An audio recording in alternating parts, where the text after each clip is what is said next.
Hello everyone and welcome to Sinful Gaming. I hope you're all doing well, I hope you're all staying safe, and most of all, I hope you're all fighting that war against the grey. Today's video we're going to talk getting started with the Middle-earth strategy battle game, and today we're going to be taking a look at the Corsairs of Umbar. Now in this video we're going to talk about the army bonus, the rules it provides to the models in our faction and how this affects them. We'll then take a look at a couple of units we recommend to get started with for the faction. After this, we'll then look at a couple of other units we can use to expand upon those first couple of initial purchases, and finally finish off the video with a little sample army list of 300 points for you to use as some inspiration for starting your own Middle-earth strategy battle game army with the Corsairs of Umbar. Now, the Corsairs of Umbar army bonus is the Corsairs are upon us, it is the last stroke of doom.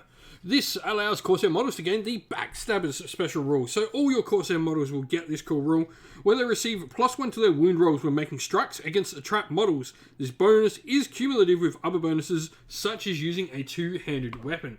This is really cool, like just being able to get like nice big bonuses when you're trapping your opponent. You know, it means having a lot of models on the table and the potential to trap your opponents in place is a really important facet of the army. And so, where to begin? First of all, I think Dalamar, the Fleet Master of Umbar, is a fantastic place to start for your Corsairs of Umbar.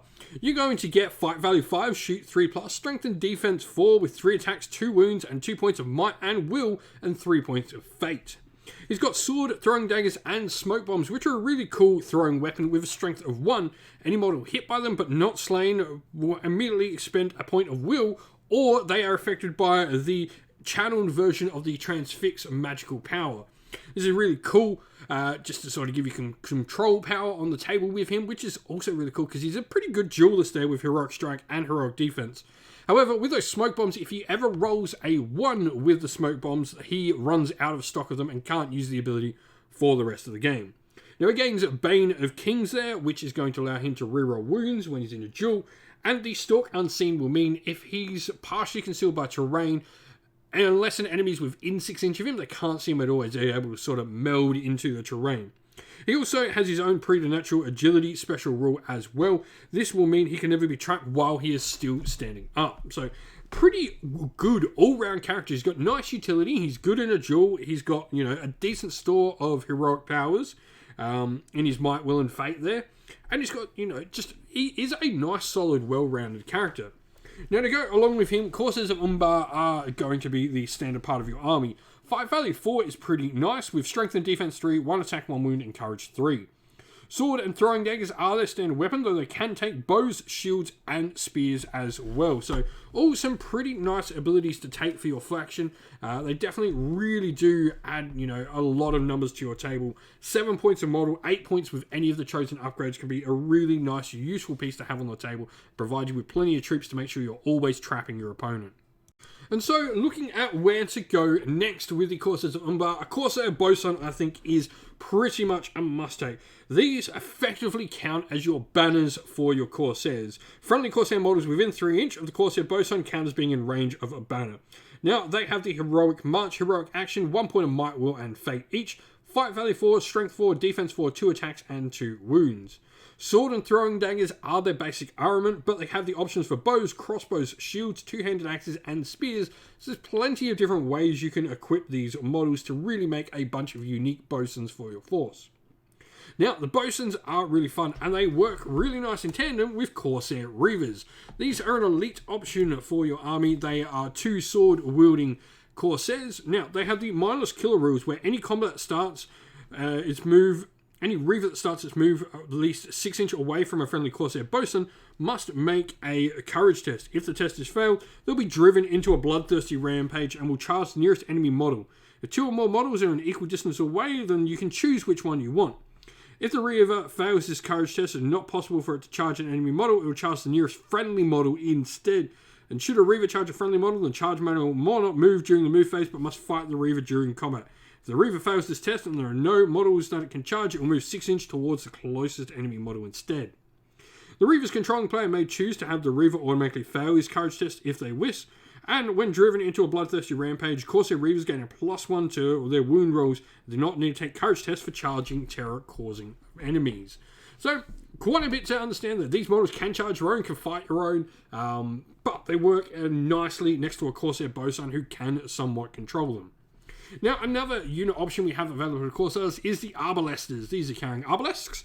Now, they've got crossbow, daggers, and the Paves giant tower shield you see there. The Paves is a giant wooden shield that provides the bearer with +3 defense, popping them up to defense 6. So long as the bearer is not engaged in combat with another model.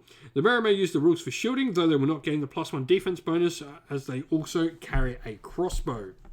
Now lastly, we have Delgamar, the Gate Master of Umbar. This is another named hero we have available to us in the faction, and I really like him. He's got his own special rule, which is called the Ruthless Commander. It's an ability that's always active. Friendly Corsair Warrior models within 3 inch may choose to reroll a single dice in their duel rolls. However, if the Corsair Warrior model makes this reroll and fails to win the duel roll, they immediately suffer a strength 2 hit. Alright, and here we have our sample army list for the Corsairs of Umbar.